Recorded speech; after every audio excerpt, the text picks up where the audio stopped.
October 27th, about 8 p.m. It's like 1 degree Celsius out. Might just get snow this Halloween. First time in 15 years. Look at this moon. This phone is too shit to capture the diffusion of the light off of it. It's pretty wild. Got super antsy trying to do this math upgrading course at home. I feel like I had to go walking today.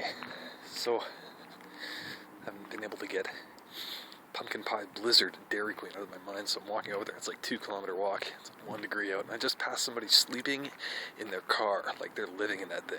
It's 1 degree out in my crappy neighborhood, and that's fucked.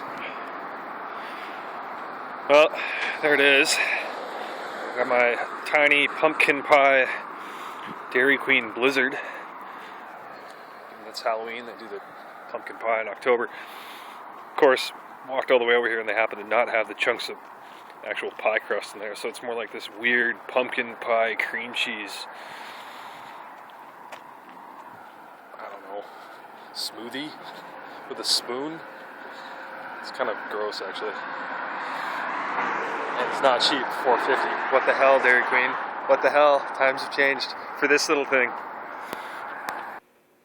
I finished it, and as all you other Blizzard enjoyers will know, I hate myself now. And let that settle out, and by next October I'll forget all about it and the cycle will continue.